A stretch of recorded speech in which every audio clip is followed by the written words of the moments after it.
Student, हमारा next example है example 11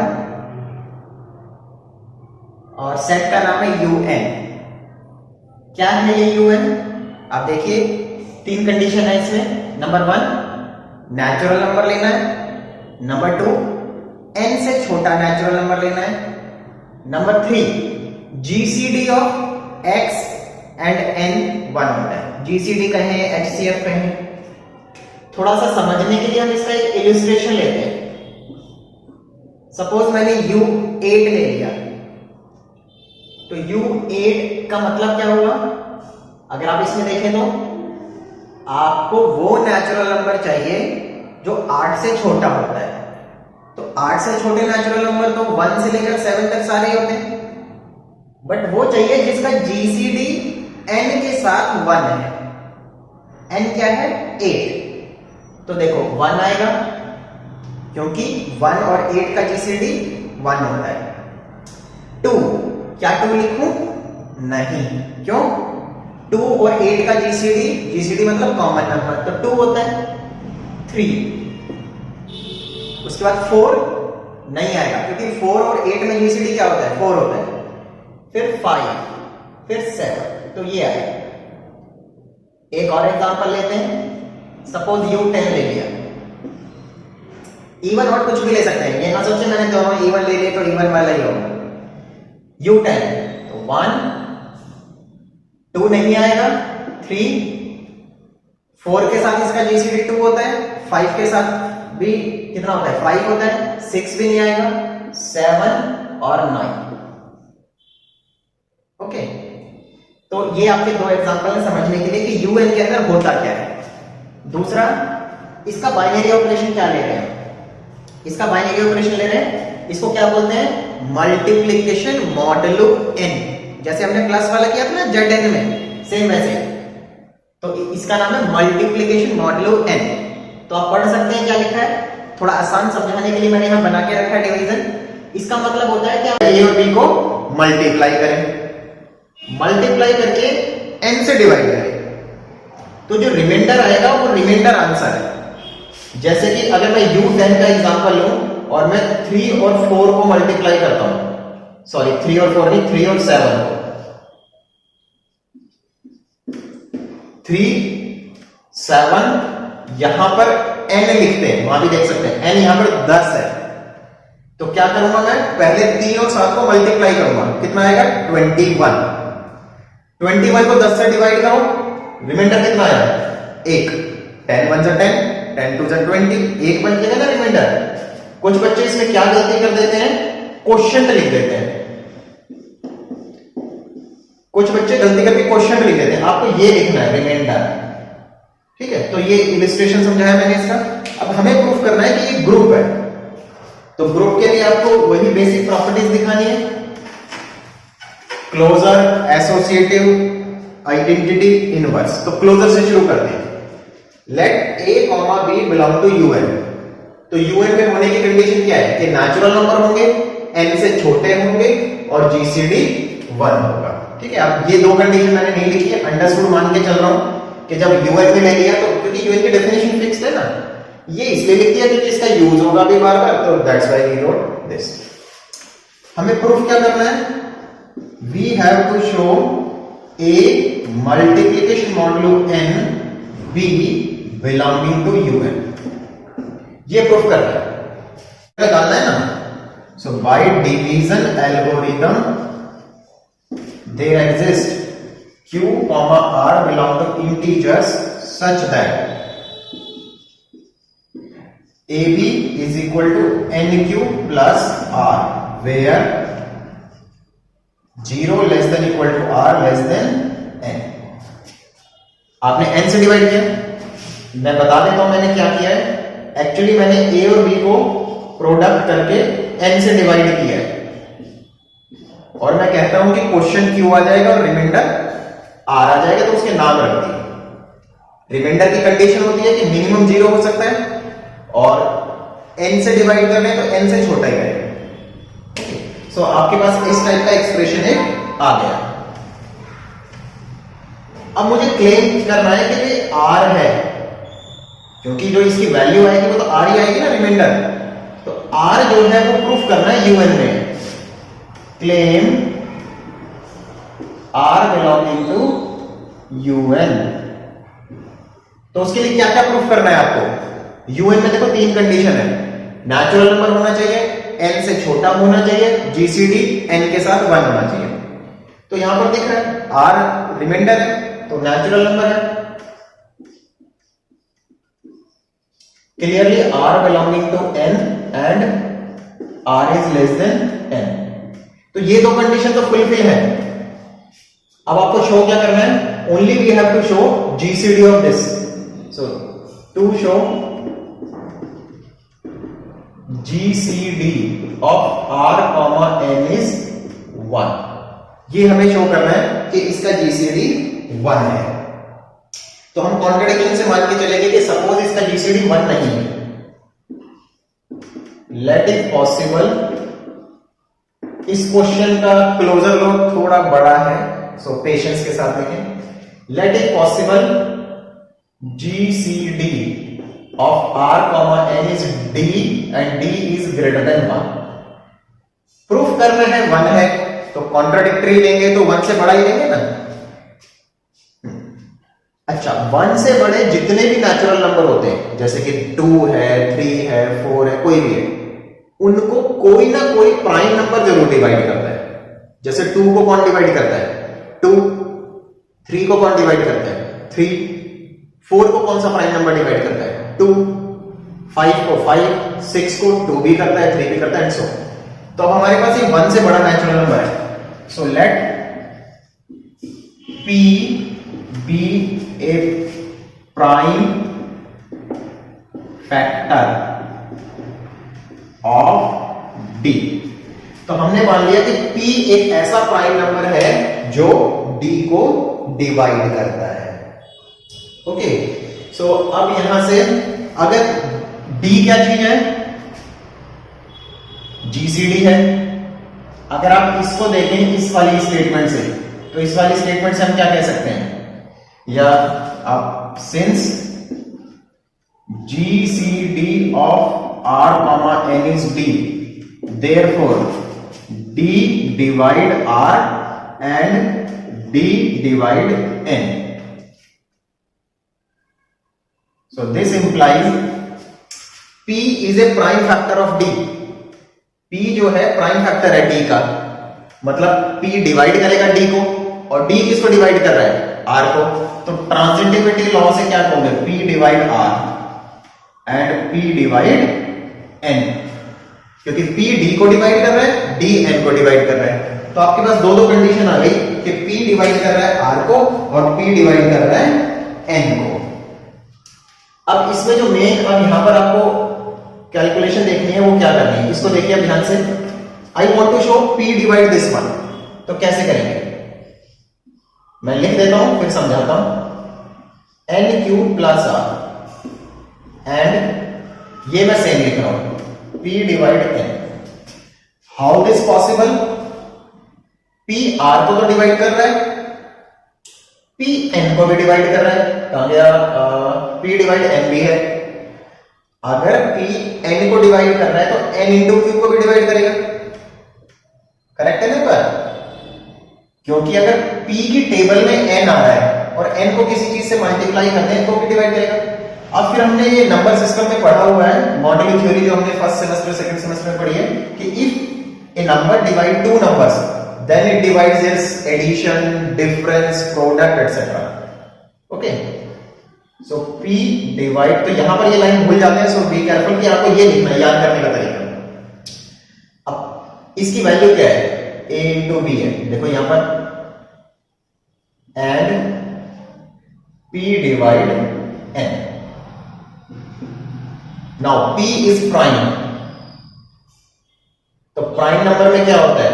whenever a prime number divide a product then it divide one of them minimum। दोनों को भी कर सकता है। मैं थोड़ा ब्रैकेट का इस्तेमाल कर लेता हूं बिकॉज यहां पर एंड का कनेक्टर है। सो इन्हीं में से कोई एक कंडीशन ट्रू होगी और ये वाली है। अब इनकी पेयरिंग करो तो मैं कैसे कह सकता हूं? P divide A and P divide N और P divide B and P divide N। कैसे आया ये? क्योंकि इनमें से एक कंडीशन ट्रू है ना, तो अगर ये वाली ट्रू हुई तो उसके साथ ये वाली ट्रू हुई तो उसके साथ ये। अब यहां पर देखिए P divide A and P divide N। इसके बाद क्या आएगा?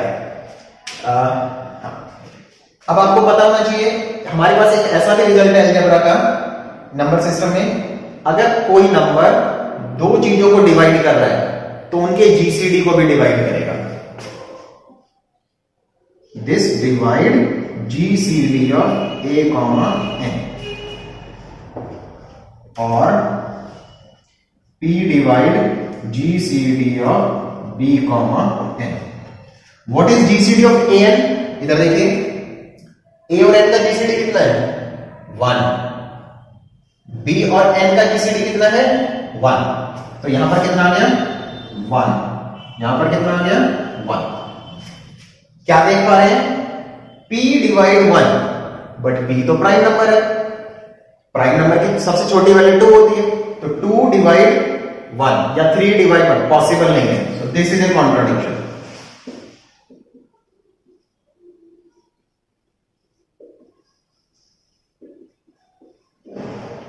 As P is prime, so this implies GCD of जो हमने ये लेट किया था R, N is 1। जो हमने एज्यूम कर लिया था ना D है, ग्रेटर देन 1 है, तो वो गलत है। तो इसका मतलब क्या हुआ कि वो 1 होना चाहिए। नेक्स्ट देखिए, अब मैं इस पार्ट को इरेज कर देता हूं। तो क्या हमारा क्वेश्चन कंप्लीट हो गया है? क्लोजर का पार्ट, R और N का जीसीडी 1 हो गया, तो ये किसके लिए कंडीशन थी कि R UN में बिलोंग करेगा। सो जो A multiplication modulo N B की वैल्यू है वो क्या है? क्योंकि इसका रिमाइंडर R आ रहा है और R UN में बिलोंग करेगा, क्योंकि कोई भी चीज UN में कब बिलोंग करेगी? जब N के साथ उसका जीसीडी 1 होगा। So closure law satisfied. This implies closure hold. Closure hold मतलब क्लोजर लॉ सैटिस्फाई कर associativity.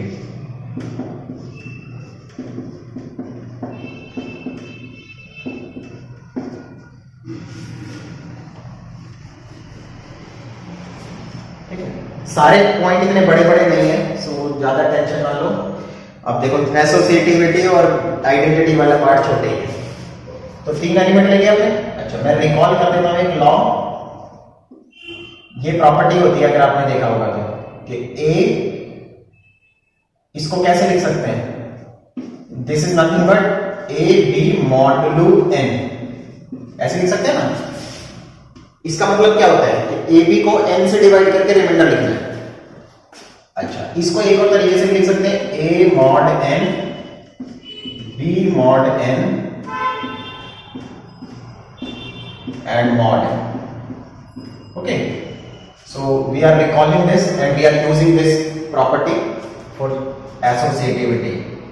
A, B, C. So A, इसका मीनिंग क्या होगा? BC modulo N। ठीक है, इसका लॉ हो गया ना, इसके हिसाब से इसको ऐसे लिख सकते हैं। अब ये एक नंबर है, ये पूरा का पूरा दूसरा नंबर है, 1 नंबर 2 नंबर, तो क्या प्रॉपर्टी लगेगी? ये वाली, ऐसा लिखना है, A dot BC mod N। ये आपका A है, ये B है, फिर mod N। So put A bracket here. आप चाहे तो यहां भी लगा सकते हैं। इसको हम ऐसे लिख सकते हैं, A mod N। Maximum books में आप देखेंगे तो ये वाली लाइन नहीं लिखी होती, डायरेक्ट लिखा होता है। तो लिखा गलत नहीं है, वो सही ही होता है, बट कुछ स्टूडेंट्स को ये कंफ्यूजन आती है शुरुआती दिनों में जब पढ़ता है वो, कि भाई यहां पर तो दोनों में मॉड N होना चाहिए, तब ऐसे लिखते हैं, तो इसलिए। अच्छा, क्या इसको ऐसे लिख सकते हैं? क्वेश्चन ये है, तो answer is yes. Why? A UN में बिलोंग कर रहा है तो a की वैल्यू n से छोटी होगी। अगर a की वैल्यू n से छोटी है तो जब उसको n से डिवाइड करोगे तो रिमाइंडर कितना आएगा, a खुद आएगा। तो इसका मतलब a मॉड n की जो वैल्यू है वो a ही है ना। अब ये हमारी पूरी लाइन किसके जैसी दिख रही है, इसके जैसी दिख रही है ये वाली। अब हम इसको ऊपर वाली फॉर्म में कन्वर्ट करना चाहते हैं तो दोनों नंबर लिखेंगे और उसके बाद एक मॉड n लगाएंगे। So I am writing a b c। देखो a के साथ मॉड n लिखा है, b के साथ मॉड n लगा है तो a भी लिख देते हैं, बस मॉड मॉड हट जाएगा, ये वाला मॉड रह जाएगा। सेम मैंने करा, दोनों के मॉडल्स हटा दिए। अब यहां पर a b c क्या है, वो सिंपल नेचुरल नंबर है। नेचुरल नंबर में एसोसिएटिविटी होल्ड करती है। So you can write this. इसको कैसे लिख सकते हैं, ए बी मॉड n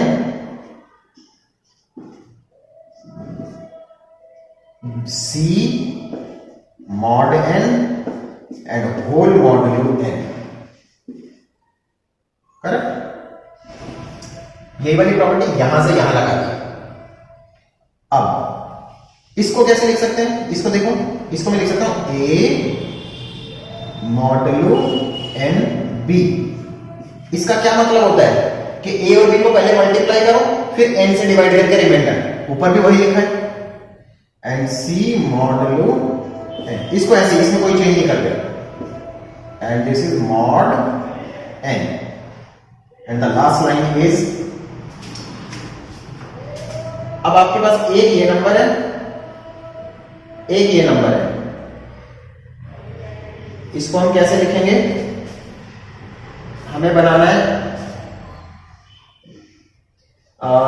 इसको आप सिंपल सी लिख सकते हैं। मैं इग्नोर कर देता हूं इसको, इस यहां पर एक स्टेप कैलकुलेशन की, देखो सी लिख सकते हैं सिंपल।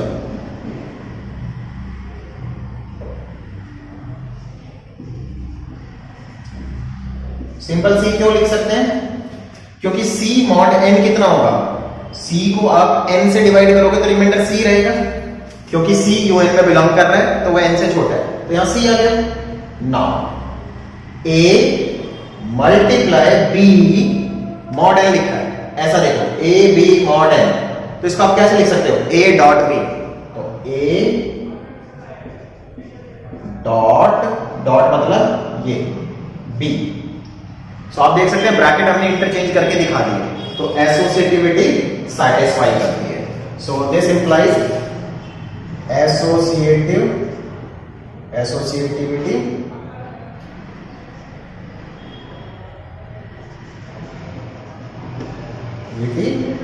होल्ड। सो एसोसिएटिविटी सैटिस्फाई। नेक्स्ट हमारा पॉइंट है कि आइडेंटिटी एग्जिस्ट करती है कि नहीं।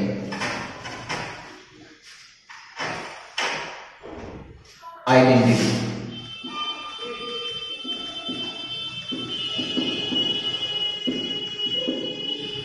so claim 1 is the identity।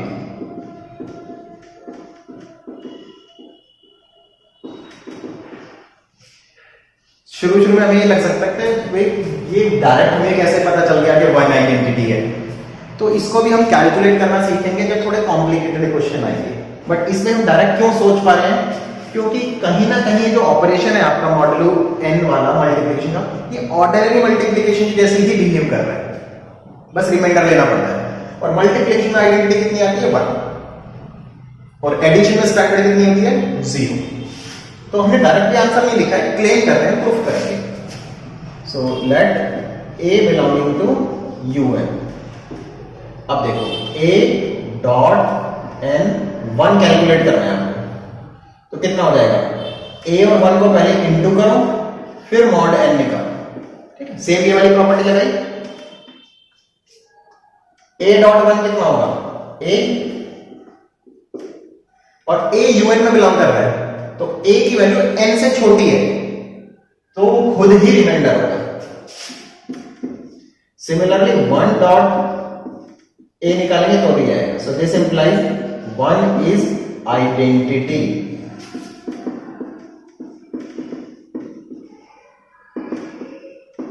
Of UN, identity कह लो, यूनिटी कह लो। नेक्स्ट इनवर्स, इसमें थोड़ा सा लेंथी प्रूफ है आपके लिए। So let A belonging to UN। अब हमें क्या करना है, एक एलिमेंट ढूंढना है B, जिसका A और B के साथ प्रोडक्ट 1 हो जाए। प्रोडक्ट कौन सा प्रोडक्ट? ये वाला प्रोडक्ट, ऑर्डिनरी प्रोडक्ट नहीं, मॉडल n वाला।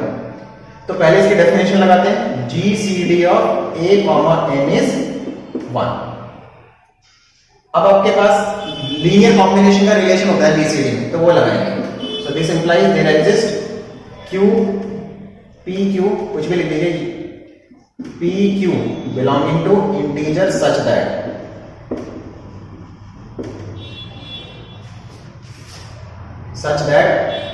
A P plus N Q is 1। इसको कुछ मार्क कर देते हैं, जरूरत पड़ सकती है बाद में।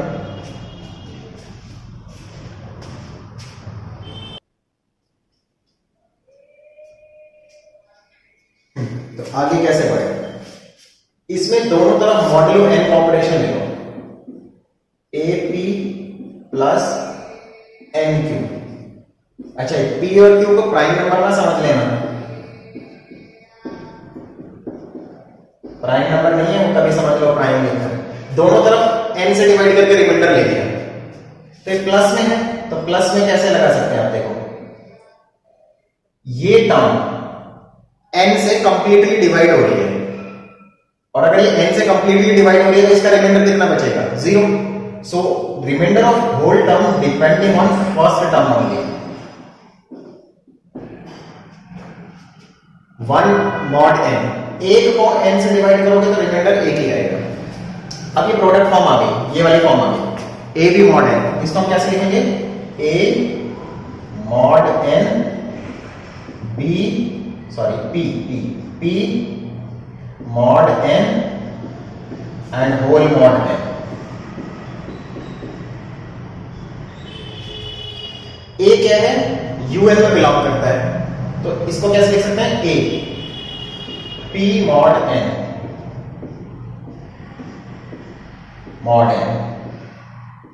Is equal to 1। यहां पर इसको हम B मान लेते हैं, कुछ B ऐसा दिखाई देगा। What is B? P mod n। और अगर आप ध्यान से देखें तो this expression can be written as this one, लिख सकते हैं। इसका मतलब यही होता है, अगर भूल जाते हैं आप लोग तो बार बार यहां देखिए, A B mod n को ऐसे लिख सकते हैं ना। अगर आप देखेंगे तो इस A के रिस्पेक्ट में हमने B ढूंढ तो लिया है, जिसमें प्रोडक्ट जो है इसका A स्टार B की जो वैल्यू 1 आ गई है, और 1 क्या की? यूनिटी। तो क्या ये B इनवर्स बन गया A का? उसके लिए हमें एक शर्त होती है, ये जो B है वो भी आपके सेट G में होना चाहिए, और G क्या है? UN। तो आपको शो क्या करना है कि आपका जो ये B है ये बिलोंग करता है UN में। तो देखो कैसे शो करेंगे, क्लेम B जो कि है P mod n belong to UN। Okay, so UN कैसे चेक करेंगे आप? तो that is we have to show B, एक तो ये GCD आपके कितना आना चाहिए? GCD ऑफ आपको B को बिलोंग कराना है, GCD of B and N is 1, ये शो करना है। तो कैसे करें? Since B is equal to P mod n, ऐसा है। इस लाइन का मतलब क्या होता है, याद है आपको? इसका मतलब होता है अगर P को n से डिवाइड करेंगे तो ये रिमाइंडर आएगा। क्या कह रहा हूं मैं? P को डिवाइड करो n से, तो रिमाइंडर क्या आएगा? B आएगा। ये हम B लिख के चल रहे हैं, और एक क्वेश्चन आ जाएगा Q1। तो P को कैसे लिख सकते हैं? NQ1 plus B। ओके, और डिवीजन एल्गोरिथम का कंसेप्ट है, तो B की वैल्यू ऐसी होनी चाहिए। तो मुझे शो करना बी जीरो भी नहीं होना चाहिए, ये भी कंडीशन बन जाएगी हमारी। Put this P in equation 1, इस 1 इक्वेशन में लिखिए यहां पर। So A P N Q is equal to 1, multiply करेंगे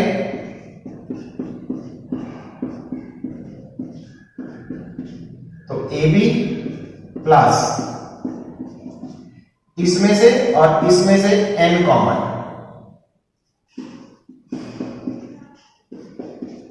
अब यहां से क्या एक्सप्रेशन मिलेगा हमें, तो हमारे पास रिजल्ट है whenever you have a linear combination of this type, तो GCD of every pair is 1 when one element taken from this number and second is picked from this। तो मैं यहां से क्या पिक कर रहा हूं, b, और यहां से पिक कर रहा हूं, ये आपने कहां से देखा है, ये जो आपने लीनियर कॉम्बिनेशन वाला रिजल्ट पढ़ा है ना फर्स्ट सेमेस्टर में, ये वहीं पर रिजल्ट है।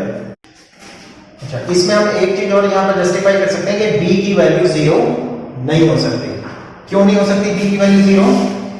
देखो यहां से if b is equal to 0 then इस इक्वेशन से p equal to n cube 1 and from 1 ये है a p plus n cube is equal to 1, तो n कॉमन आ जाएगा,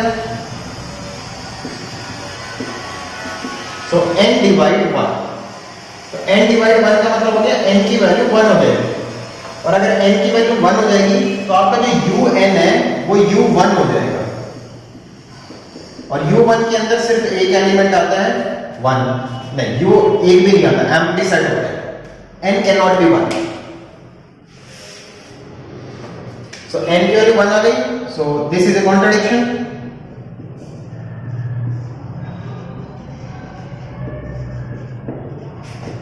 As n is greater than 1, जो un होता है उसमें n greater than 1 होता है, मुझे याद नहीं है, शायद मैं ऊपर लिखना भूल गया स्टार्टिंग में कि n greater than 1 होता है। क्यों होता है सपोज, क्योंकि आपको x लेस देन n के नंबर लेने होते हैं un में, और नेचुरल नंबर भी, तो अगर n 1 हो गया तो 1 से छोटा नेचुरल नंबर कौन सा लोगे, फिर वो un एम्प्टी सेट हो जाएगा, इसी वजह से n greater than 1 होना चाहिए।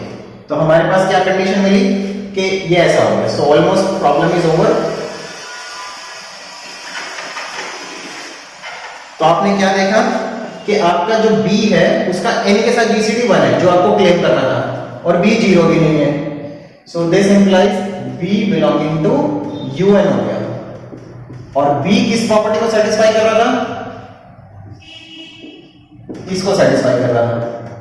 सिमिलरली अगर हम प्रूफ करना चाहें तो b डॉट n को भी कर सकते हैं, वो एक ही बात है। So this implies each a belonging to un has an inverse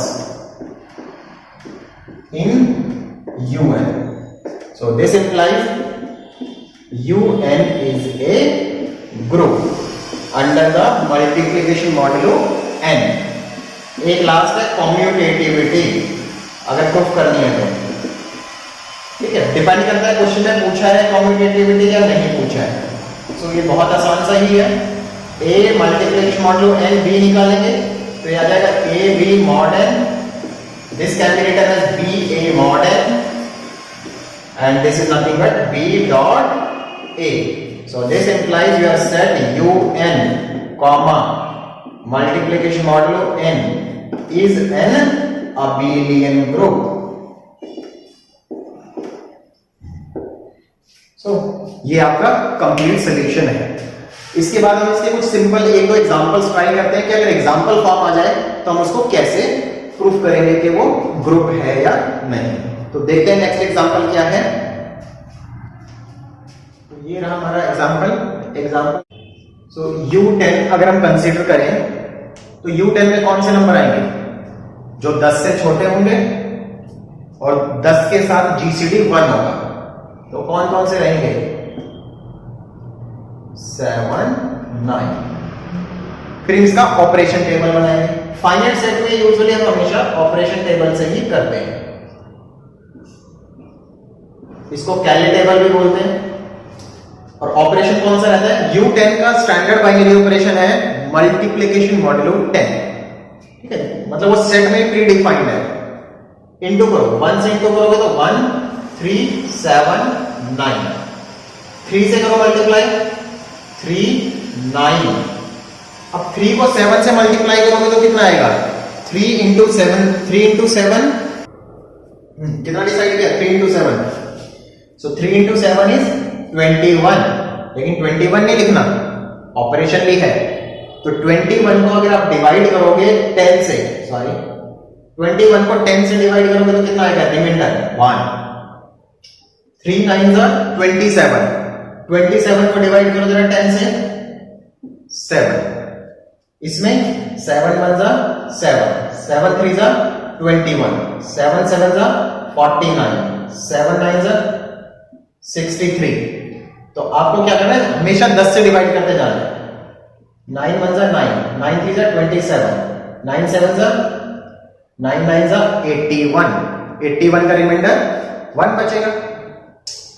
अब ये आप देखोगे कि सारे नंबर्स इन्हीं चारों में से आए। So clearly A dot B belonging to U10 for all A comma B belonging to U10। ये कौन सा लॉ हो गया? Closure, associativity.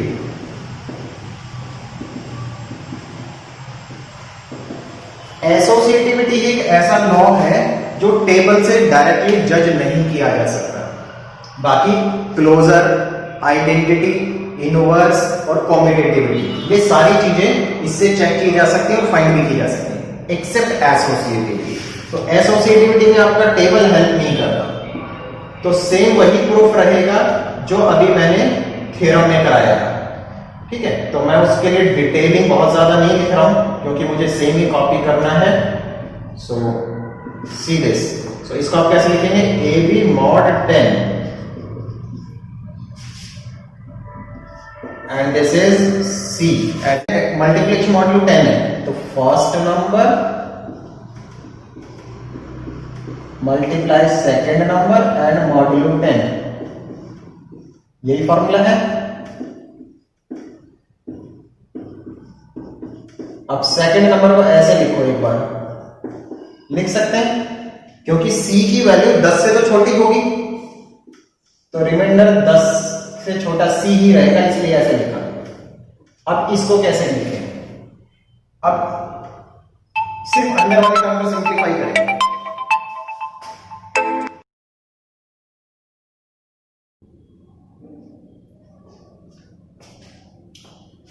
ओके, सो इसको अब कैसे लिखेंगे? आप सिर्फ अंदर वाले टर्म को अगर हम देखें तो किस फॉर्म में अब लिखी जा सकती है? कैसे लिख रही है? इसको हम ऐसे लिख सकते हैं, ए बी सी मॉड, लिख सकते हैं। आप उस फॉर्मूले को दोबारा जाके देखिए, आपको समझ आ जाएगा। n नहीं, सॉरी 10। सो अब इसको हम लिख सकते हैं ए, इसको कैसे लिखेंगे? A mod 10, B C mod 10 and whole mod 10। So इसको हम सिर्फ ए लिख सकते हैं, अलाउड है। मल्टीप्लाई, इसको कैसे लिखेंगे? बी सी मॉड 10 का मतलब क्या होता है? बी डॉट 10 सी मॉड 10, और अब ए मल्टीप्लाई बी मॉड 10, इसको लिख सकते हैं ए मल्टीप्लीकेशन मॉड्यूलो 10 और बी। तो आप देखेंगे एसोसिएटिविटी सैटिस्फाई होगी। आइडेंटिटी, तो वो तो हमें पता ही है 1 है, बट टेबल से कैसे देखते हैं वो हम चेक कर रहे हैं। तो टेबल से कैसे चेक कर सकते हैं? ये मैंने पहले भी बताया था, टॉप हेडेड रो। आप ये देखिए कि ये वाली रो किससे मैच कर रही है? किससे मैच कर रही है? 1 के सामने मैच कर रही है। तो इसका मतलब हो गया 1 इंटू दिस, मतलब 1 इंटू ए इज ए। अब कॉलम चेक करिए, कॉलम भी 1 के सामने मैच कर रहा है, ये जरूरी है हमेशा 1 ही हो डिपेंडिंग ऑन बाइनरी ऑपरेशन। तो जहां पर ये दोनों तरह अगर सेम मैच कर रहा है तो वो identity, so A is equal to 1 is the identity, no verification required, enough। Inverse, inverse हर एलिमेंट का अपना अपना होता है, 1 का होगा, 3 का होगा, 7 का होगा और एक 9 का होगा। अगर एक भी एलिमेंट इनवर्स एग्जिस्ट कराने से रह गया तो इनवर्स एग्जिस्ट नहीं होगा उस एलिमेंट का और हम कहेंगे हमारा सेट ग्रुप नहीं है। तो इनवर्स कैसे चेक करते हैं टेबल में? आइडेंटिटी 1 है तो मल्टीप्लाई करके 1 लाना है, 1 को किससे इंटू करें तो 1 आ जाए, 1 से। 3 को किससे इंटू करके 1 आ रहा है, देखो 3 को किससे ऑपरेट करके 1 आ रहा है, 7 से। 3 इंटू 7 1, तो 3 का इनवर्स 7। एक्चुअली रिवर्स भी होता है, अगर 3 का 7 है तो 7 का 3 होगा। सिमिलरली हो गया 9 का इनवर्स क्या है, 9 है, तो हम यहां क्या लिखेंगे 1 7 3 9। सो this implies U10 is a group. तो ये आपका U10 का एग्जांपल हो गया। सो थोड़ी वीडियो लंबी हो गई है बट इसको पेशेंस के साथ पढ़ें, थोड़ा सा डिफिकल्ट एग्जांपल है और हर डिफिकल्ट चीज बहुत आसान हो जाती है अगर हम उस पर थोड़ा मेहनत करेंगे। तो आप इसको कई बार पढ़िए, 1 बार 2 बार 3 बार तो जरूर होगा। हम सोचें कि भाई 5 मिनट में हमें फर्स्ट टाइम इस टाइप का कोई अलजेब्रा का जो थ्योरम है UN का वो समझ आ जाए तो थोड़ा डिफिकल्ट है 1 टाइम के लिए तो। बट अगर आप 3 4 5 बार पढ़ेंगे, प्रैक्टिस करेंगे, टाइम देंगे तो जरूर होगा, जरूर होगा। शुरू की स्टेज में हम लोगों को भी लगता था कि बहुत डिफिकल्ट है, ये तो कभी हो ही नहीं सकता, कितना मुश्किल है, कैसे याद रखेंगे। बट धीरे धीरे करके चीजें समझ आने लगती है, टाइम देना पड़ेगा, मेहनत करनी पड़ेगी। तो यही आपसे रिक्वेस्ट करता हूँ कि प्लीज इसको टाइम दीजिए तो जरूर समझ आएगा। शुरू के 1-2 चैप्टर ही ज्यादा डिफिकल्ट है, फिर आपको आसान लगने लगेगा सिलेबस। अगर आपको वीडियो पसंद आए तो प्लीज वीडियो को लाइक करिए, शेयर करिए और चैनल को सब्सक्राइब करिए। और अगर फ्यूचर नोटिफिकेशन आपको चाहिए कंटिन्यूटी में इसी सिलेबस की तो प्लीज सब्सक्राइब करके बेल का बटन दबाइए सो दैट कि आपको नेक्स्ट फ्यूचर वीडियोस की नोटिफिकेशन मिल सके। Thank you very much. आज की वीडियो में इतना ही, मिलते हैं नेक्स्ट वीडियो।